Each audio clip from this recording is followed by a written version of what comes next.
Commander Sophia Miller stood at the large window of the USS Defender's bridge.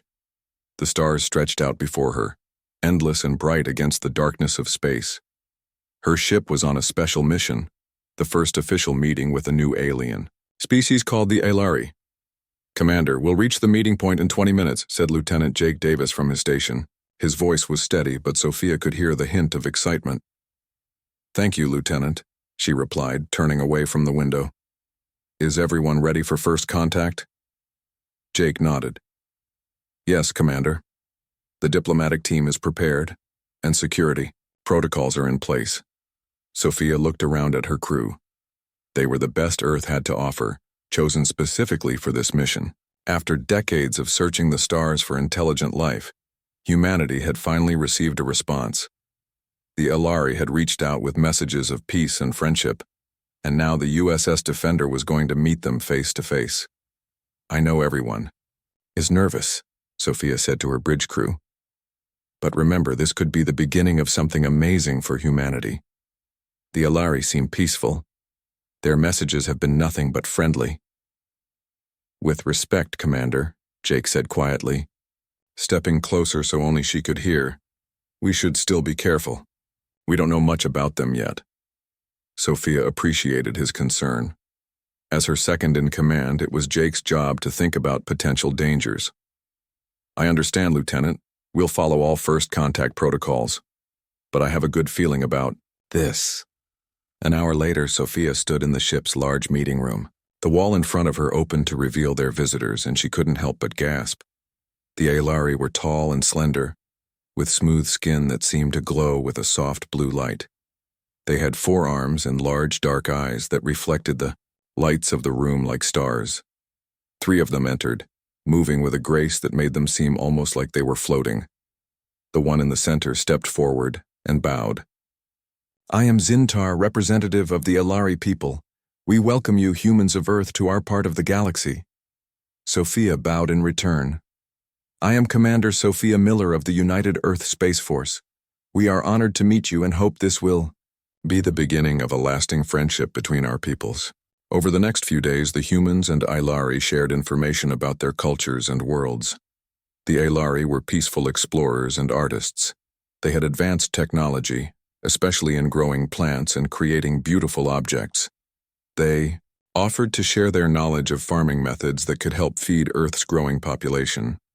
Sophia spent much of her time with Zintar, learning about the Alari way of life. She was fascinated by their stories of other worlds and species they had met during their travels through space. "Your people are interesting, Commander Miller," Zintar said as they walked through the ship's garden, a small space where the crew grew plants from Earth. "You are young as a space-traveling species, yet you have come so far." "We have much to learn," Sophia replied, watching as Zintar touched a rose with one of his 4 hands, his skin glowing brighter in what she had come to recognize as pleasure. "As do we all," he said. "That is why we seek out new friends among the stars." One evening, as they shared a meal in the ship's dining area, Zintar became serious. "There is something I must tell you, Commander. Not all species in this region of space are as peaceful as we are." Sophia put down her fork. "Go on." "There is a group called the Moran Collective. They control several systems near ours. They are," he seemed to search for the right word, "aggressive. They take what they want and care little for the rights of others." "Have they threatened your people?" Sophia asked. "Not directly. We have little they desire. But they watch us, and now they will be watching you as well. They do not like new alliances forming in what they consider their territory." Lieutenant Davis, who was sitting nearby, joined the conversation. "Maybe we should request additional ships from Earth for protection." Sophia considered this. "Let's not be too hasty.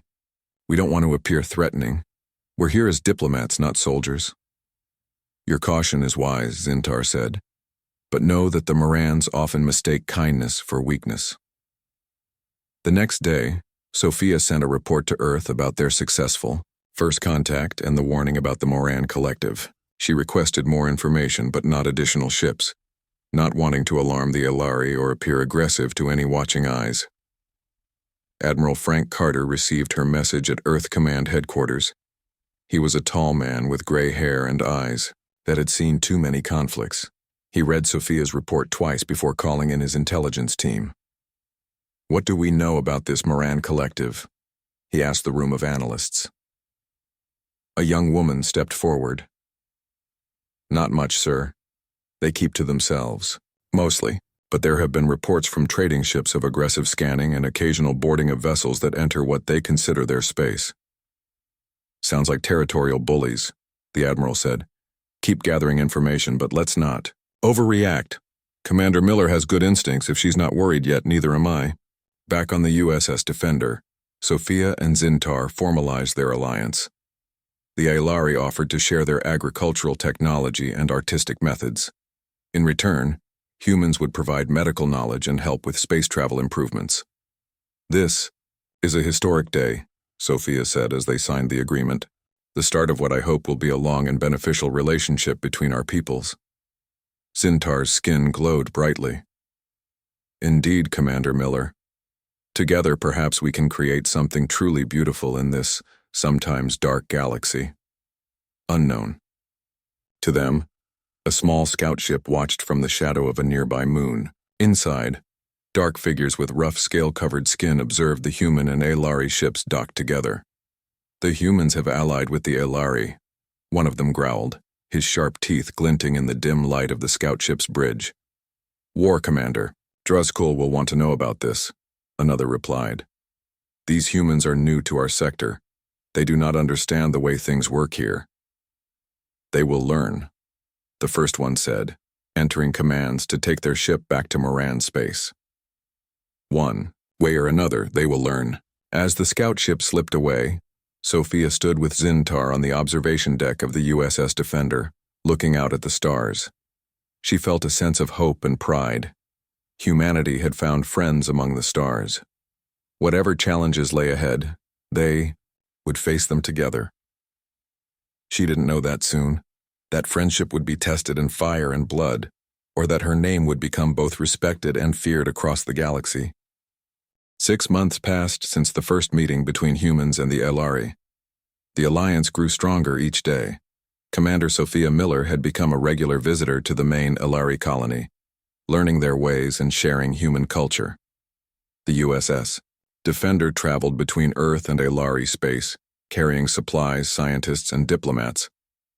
On this trip, however, Sophia was returning to Earth to report on their progress and pick up new medical equipment for the Aelari. Lieutenant Jake Davis stood beside her on the bridge as they prepared to leave Aelari space. "The Aelari seem happy with our trade agreement," Jake said.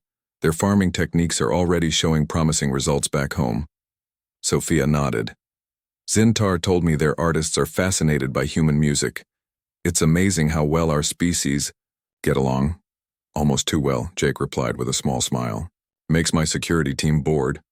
Sophia laughed. "I'm sure they don't mind some peace and quiet." As they prepared for the jump to faster-than-light travel, Communications Officer Olivia Bennett turned from her station with a worried look. "Commander, I'm getting some strange readings from the Aelari colony." "What kind of readings?" Sophia asked, walking over to her station. "I'm not sure. There was a spike in communications, then nothing.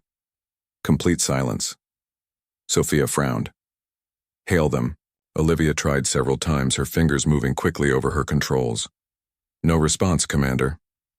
"It could be a technical problem," Jake suggested, but his hand moved to rest on his weapon. "Maybe," Sophia said. "But let's not take chances. Delay our departure. I want to make sure everything is all right." Hours passed with no word from the Aelari colony.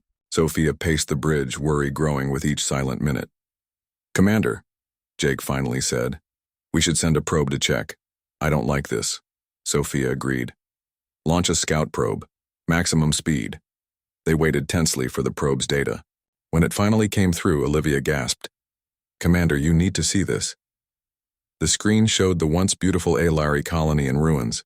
Buildings were destroyed and fires burned across the landscape. There was no movement, no signs of life. "Turn the ship around," Sophia ordered, her voice tight with anger and fear. "Maximum speed back to the colony." The USS Defender raced back to Alari space. As they approached the colony, the true horror became clear. The beautiful crystal buildings were shattered, the gardens were burned, and there were bodies too many to count lying in the streets. Life signs? Sophia asked, her hands gripping the arms of her command chair. Dr. Ethan Powell looked up from his scanner. Very few, scattered across the colony. Most are weak. Prepare. A rescue team, Sophia ordered. Jake, you're with me. Dr. Powell, bring medical supplies. Security Chief Lisa Grant, select your best people.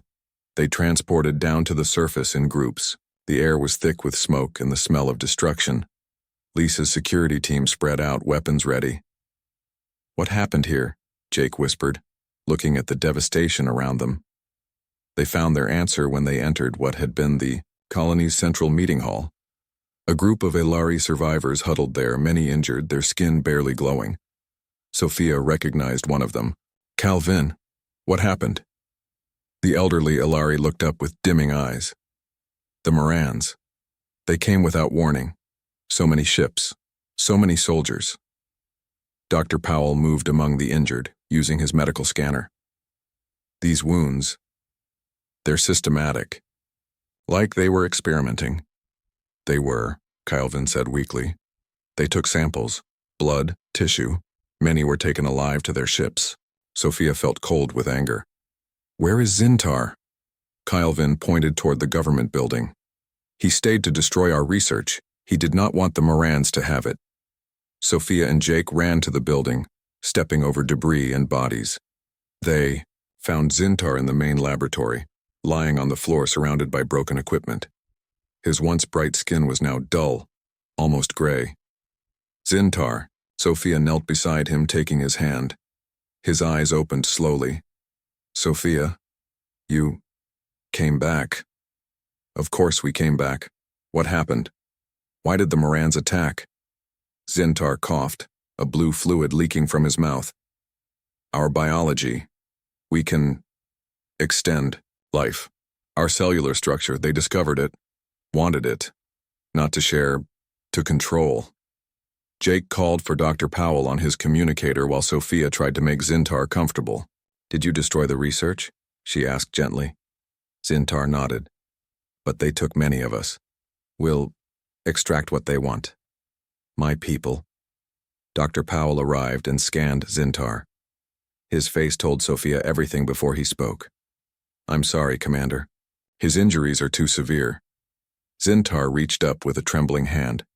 Sophia, the Morans, they will come for Earth too. They destroy. They see Alliance as threat. We'll stop them. Sophia promised, holding his hand tightly. We'll find your people and bring them home. Be careful, Zintar whispered. Morans have many ships, many weapons. So do we, Sophia said fiercely. And we have something they don't. A reason to fight beyond greed. Zintar's skin glowed last time a faint pulse of blue light. I believe you will avenge us. Humans are strong in ways Morans cannot understand. His eyes closed and the glow faded from his skin. Dr. Powell checked his scanner and shook his head. Sophia gently placed Zintar's hand on his chest. Commander, Engineer Alex Howard called from across the room. I found something. He held up a small device with Moran markings. It's a sensor blocker. That's why we didn't detect their approach. They planned this carefully. Lisa Grant entered the room. Commander, my team found evidence that the attack happened just hours after we left for Earth. It's like they were waiting for the Defender to leave. Sophia stood up slowly, her face set in hard lines. They watched us, learned our patrol patterns, and struck when they thought no one would come to help. Jake looked at his commander with concern. What do we do now? Sophia looked around at the destruction, at her friend's body, at the faces of her crew. First, we help the survivors. Then, we take all the evidence we can find back to Earth and then? Jake asked. Sophia's eyes burned with determination. And then we show the galaxy what happens when someone hurts humanity's friends. The Morans think they know strength. They haven't seen what humans are capable of when we're fighting for those we care about. As they work to rescue survivors, and document the attack, a silent promise passed through the human crew. This would not go unanswered. The Morans had made a terrible mistake. They had not just attacked the Aelari, they had attacked friends of humanity. And humanity was about to show the galaxy exactly what that meant. The USS Defender returned to Earth with its grim news. Commander Sophia Miller stood before the United Earth Council in their grand meeting chamber. The 12 council members sat in a half-circle, their faces serious as they listened to her. "Report. The attack was brutal and planned," Sophia said, her voice steady despite her anger. "The Morans waited until we left, then destroyed most of the Aelari colony. They killed hundreds and took many prisoners." She nodded to Lieutenant Jake Davis, who activated a holographic display. Images of the destroyed colony appeared in the air above them. The council members gasped at scenes of devastation. "This is what the Morans did to our allies," Sophia continued. "And according to the survivors, they did it to harvest the Aelari's biological compounds that can extend life." President Natalie Wright, the head of the council, leaned forward. "Commander Miller, while this attack is terrible, we must consider our response carefully. The Moran Collective controls many systems. Going against them could mean war." "They already started the war," Sophia replied. "They attacked our allies. If we do nothing, we tell the galaxy that humanity's friendship means nothing." "I agree with Commander Miller," said Admiral Frank Carter, who stood to join Sophia. "The Yaoi, Aelari trusted us. They shared their knowledge with us. We owe them our help." Richard Garcia, the oldest council member and a veteran diplomat, shook his head. "Perhaps we should try talking to the Morans first. Explain that the Aelari are under our protection." "With respect, sir," Sophia said, "the Morans knew about our alliance. They waited until our ship left before attacking. They aren't interested in talking." "Do we have the military strength to challenge them?" asked another council member. Admiral Carter nodded. "We have ships and brave people to crew them. What we need is the will to act." Sophia stepped forward. "Council members, please. I've seen what the Morans did. I held my friend as he died. If we stand by while our allies are slaughtered, what message does that send to the galaxy? Not that humans are peaceful, but that we are weak and unreliable." She looked at each council member in turn. "The Aelari came to us in friendship. They shared their knowledge freely. Now they need our help. This is a moment that will define humanity in the eyes of the galaxy." The council chamber fell silent. President Wright looked troubled. "We need to vote on this matter. This could be the most important decision in human history." The vote was close, but in the end, 7 council members raised their hands in support of military action. Operation Righteous Response was approved. Admiral Carter wasted no time. Within days, he had assembled the largest human fleet ever gathered, 50 warships led by the newly commissioned superdestroyer USS Vindicator. The massive ship gleamed in Earth's orbit, its weapon systems the most advanced ever created. Captain Sharon Myers, a woman with short gray hair and a reputation for brilliant battle strategies, was given command of the Vindicator. She met with Admiral Carter and Commander Miller in the ship's main conference room.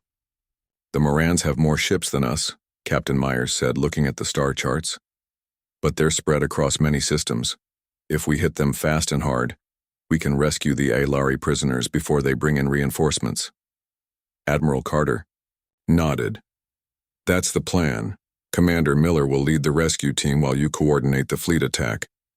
"We need to know exactly where they're keeping the Aelari prisoners," Sophia said. "We can't risk harming them in the attack." "I've been working on that," Lieutenant Davis said, entering the room with Intelligence Officer Ryan Parker. Ryan was young but already known for his skill at gathering information. "We've been analyzing Moran communication patterns," Ryan explained, showing them a data display. "They've increased activity around this planet in their home system. We believe that's where they've taken the Aelari." "What about their defenses?" Captain Myers asked. Ryan brought up another display. "The Morans rely heavily on their communication network. Their ships and bases are connected through relay stations like this one." He pointed to a small structure on the display. "If we can disrupt these stations, we could throw their entire defense system into chaos." How do we do that? Admiral Carter asked. Targeted electromagnetic pulses, Jake suggested. Hit the relay stations first, then move in while they're blind and confused. Captain Myers nodded with approval. A good strategy. We should test it on a smaller target first. I agree, Sophia said. And I think we should send the Morans a message before we strike. Let them know exactly why this is happening. Admiral Carter looked surprised. You want to warn them? Not just them, Sophia replied. I want the entire galaxy to know what happens. When someone hurts humanity's friends, we need to make a statement. After 3 days of planning, the fleet was ready. Officers and crew from across Earth volunteered when they heard what had happened to the LRE. Training schedules were accelerated, and ships were prepared for battle. Sophia stood with Admiral Carter on the observation deck of the USS Vindicator, watching as the fleet gathered in orbit. I've never seen anything like this, she said, looking at the ships stretching out before them. Destroyers, cruisers, and fighter carriers formed a powerful armada. Neither has the galaxy, Admiral Carter replied. This is more than a rescue mission, Sophia. This will show everyone what humanity stands for. In the intelligence center of the Vindicator, Lieutenant Davis and Ryan Parker continued to gather information about Moran movements. Look at this, Ryan said, pointing to a data stream. The Morans have ships visiting other systems, minor species that haven't joined any alliances. I think they're warning them to stay away from humans. Jake studied the information. They're afraid. They didn't expect us to respond with this much force. Good, Ryan said. Fear might make them sloppy. On the bridge, Captain Myers oversaw final preparations.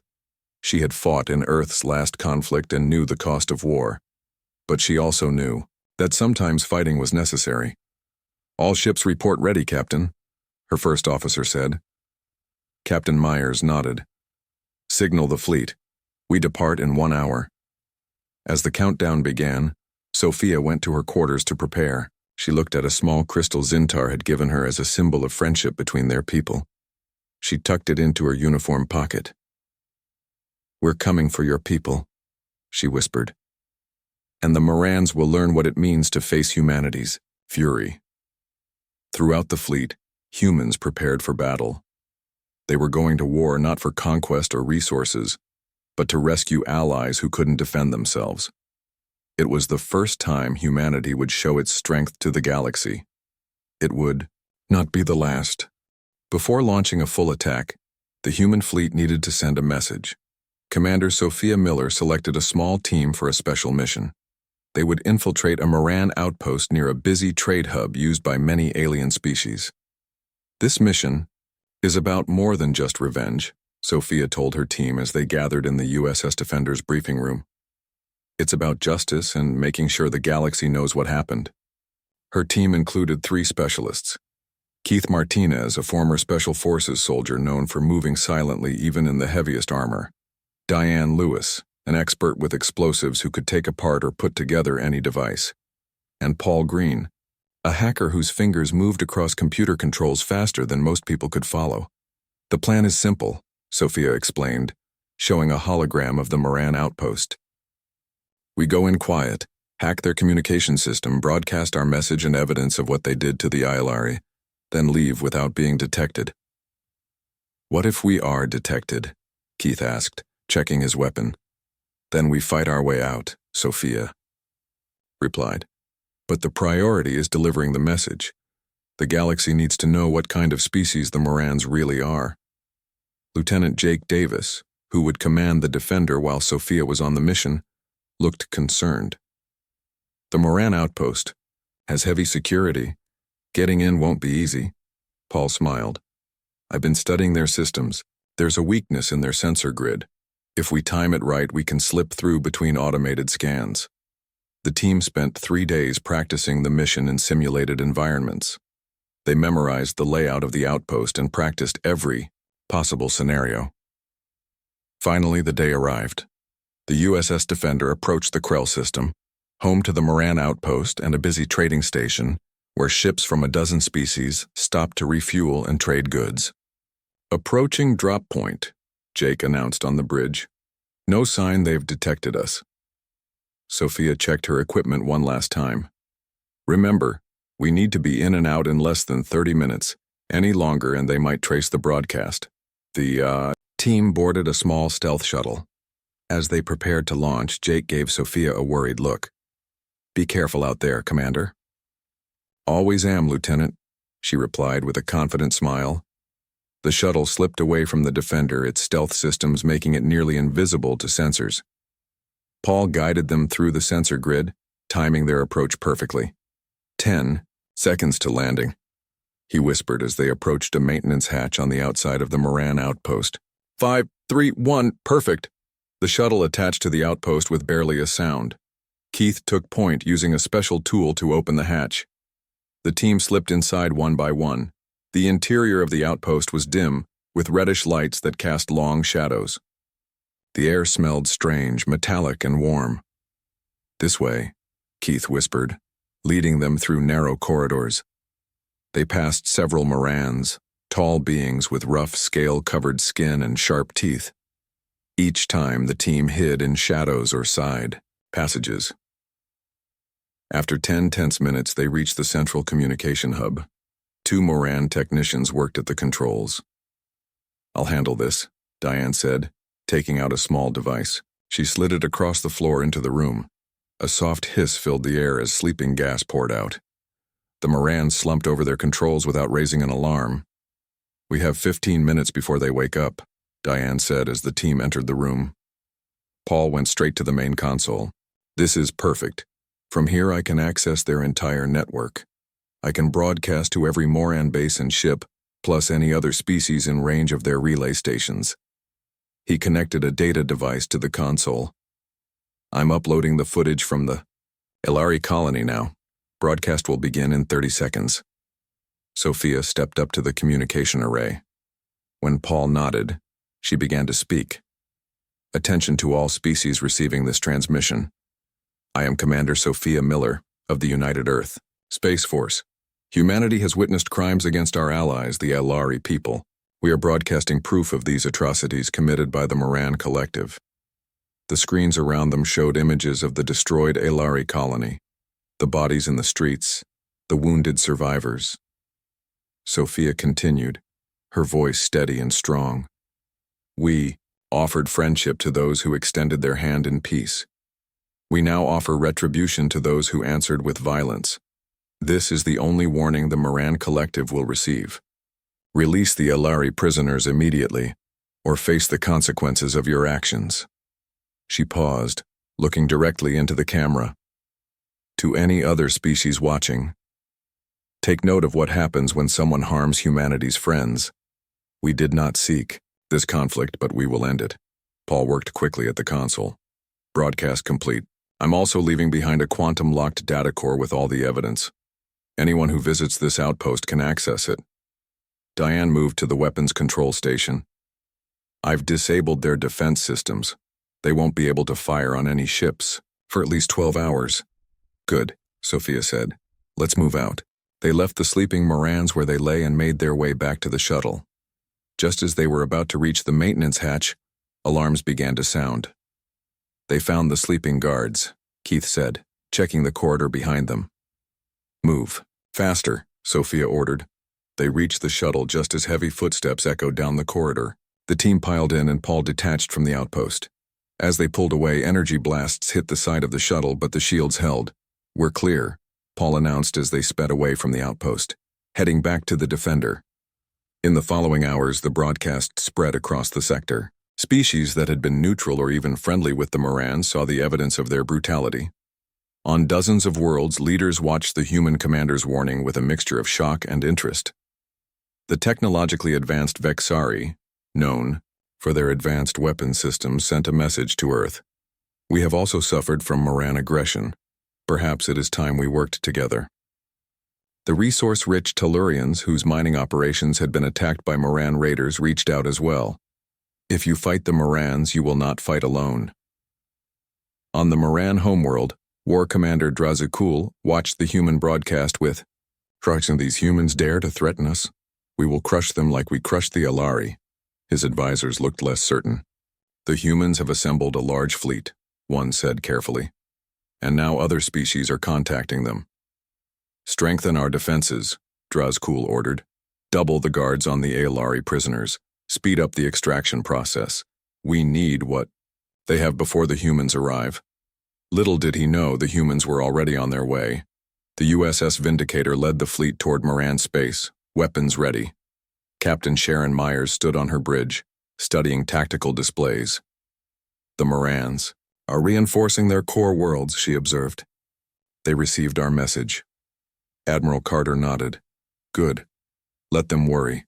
Let them wonder when and where we'll strike. Commander Miller, back aboard the Defender, looked at the stars streaking past as they traveled at faster than light speed. Their message had been delivered. Now it was time for action. We're coming, Zintar, she whispered. We're coming to save your people. The human fleet, now joined by ships from 3 other species who had also suffered from Moran aggression, approached the Moran home system. 50 human vessels were joined by 12 Vexari warships, 8 Tellurian heavy cruisers, and 5 fast attack ships from the winged Kalari people. Admiral Carter gathered his commanders for a final briefing aboard the USS Vindicator. Captain Sharon Myers, Commander Sophia Miller, and the ambassadors from the alien allies studied the battle plans one last time. Our intelligence confirms the Aelari prisoners are being held at this facility, Ryan Parker said, pointing to a location on the holographic map. It's heavily guarded but away from major population centers. That's our primary target, Sophia said. We need to rescue the Aelari before the Morans can harm them. Captain Myers nodded. My fleet will engage their defensive lines here, drawing their forces away from the facility.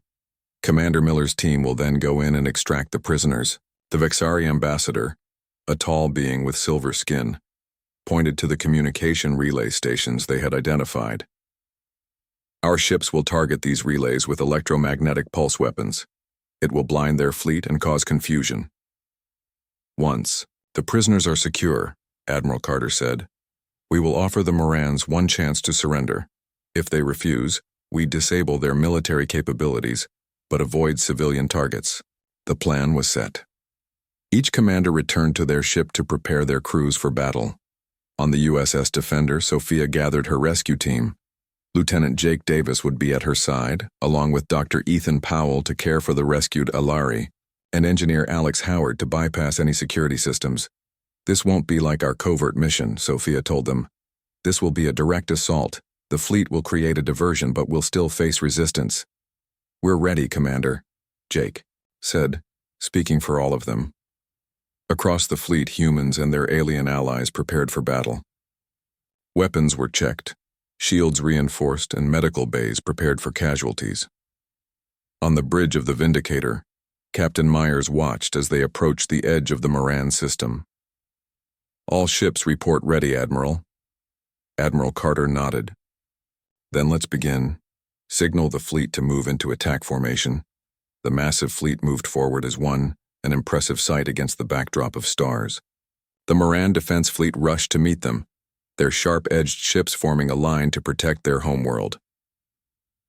The battle began with the Vexari ships firing their specialized EMP weapons at the Moran relay stations. Just as planned, the Moran communication network went dark.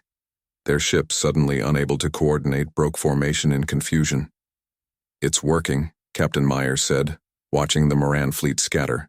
Commence Phase 2. The human fleet, led by the Vindicator, engaged the disorganized Moran defenders.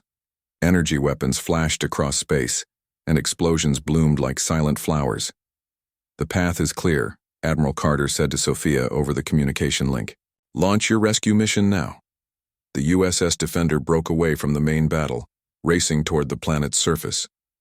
Moran defense ships moved to intercept, but the Tellurian cruisers blocked their path, their heavy armor absorbing the Moran attacks.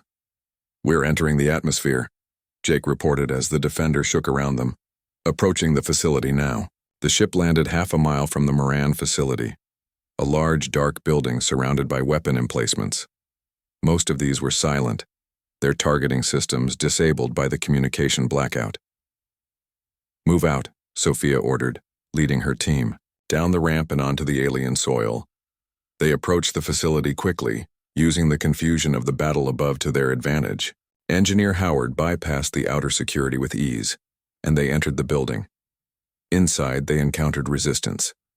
Moran guards, their scaled skin gleaming in the emergency lights, fired energy weapons at the human team. Sophia and Jake returned fire, forcing the Morans to take cover. "This way," Alex said, checking a scanner. "I'm picking up Alari life signs 2 levels down." They fought their way through the facility, room by room. Dr. Powell treated a wound on Jake's arm as they paused in a corridor. "It's not deep," he assured the lieutenant. "You can still fight." Finally, they reached a large chamber filled with holding cells. Inside each one was an Alari, their once bright skin now dull from mistreatment. Medical equipment surrounded the cells, showing where the Morans had been extracting biological samples. "Get them out," Sophia ordered. "Alex, disable these restraints." As her team worked to free the prisoners, a door at the far end of the chamber slid open. War Commander Drazkul stepped through, his massive form towering over the humans. His scales were darker than other Morans, and old battle scars crossed his face. "So," he growled, "the humans have come to save their weak friends." Sophia raised her weapon. "It's over, Drazkul. Your fleet is in disarray. Surrender now." The Moran leader laughed, a harsh sound. "Surrender? To mammals who have barely left their own world? The Moran Collective has ruled this sector for centuries." "Not anymore," Sophia replied. "Today the galaxy learns that friendship is stronger than fear." Drazkul drew his own weapon, a curved blade that hummed with energy. "Let us test your human strength, Commander." He lunged forward with surprising speed for his size. Sophia dodged, firing her weapon. The blast hit Drazkul's shoulder, but he barely slowed. Jake fired as well, drawing the Moran's attention. As Drazkul turned, Sophia saw her opening. She activated her combat knife, the blade glowing with heat, and struck at the vulnerable area where Drazkul's scales were thinner. The Moran leader roared in pain and anger. He swung his blade wildly, missing Sophia but catching a nearby console, sending sparks flying. "Now, Jake!" Sophia called. Jake fired again, this time hitting Drazkul's leg. The Moran fell to one knee, and Sophia kicked his blade away. "It's over," she said again, her weapon pointed at his head. Surprisingly, Drazkul smiled. "Kill me, human, make a martyr for my people to rally behind." "No," Sophia replied. "You'll stand trial for what you did to the Alari. The entire galaxy will see justice done." Above them, the battle was ending. The Moran fleet, unable to coordinate and faced with the combined might of 4 species, began to surrender. Captain Myers reported their success to Admiral Carter. "The enemy commanders are standing down, Admiral. We've won." Admiral Carter nodded. "Minimal casualties on our side." "And Commander Miller?" "She reports the facility is secure. They've rescued over 200 Alari prisoners and captured War Commander Drazkul himself. Within hours, the rescued Alari were safely aboard human and allied ships. Medical teams worked to heal their wounds and restore their health. The Moran leadership, seeing their military defeated and their war leader captured, agreed to terms. 1 week later, a new Galactic Council formed, with humans, Alari, Vexari, Tellurians, and Kalari as founding members. Even some moderate Moran factions, those who had opposed Drazkul's aggressive policies, asked to join. Commander Sophia Miller was appointed as Earth's representative. At the first council meeting, she stood before representatives of a dozen species. "We came to space looking for friends and knowledge," she said. "We found both in the Alari. When they were attacked, we showed the galaxy that humanity stands by its allies. This is the beginning of a new era, one where cooperation is valued over conquest, and where peace is protected by those strong enough to defend it." The rescued Alari elder Kyle Vin, now recovering his strength, approached Sophia after the meeting. "You have given my people a future," he said, his skin glowing brightly once more. "You have shown us that true strength lies not in conquest, but in protection. The stars themselves will remember what humanity did here today." Later, Sophia stood with Jake on the observation deck of the new Galactic Council station. looking out at the stars. "What are you thinking about, Commander?" Jake asked. "About Zintar," she replied. "About what he said when we first met, that we were young as a space-traveling species but had come far. We've come even further now," Jake said. Sophia nodded. "We came to space looking for friends, and we found them, but we also found that even among the stars, some principles remain constant. Stand by your allies, protect the innocent, and never ever let injustice go unanswered." As she spoke, ships from a dozen worlds moved through space around the station. The galaxy had changed, and humanity had made its mark among the stars.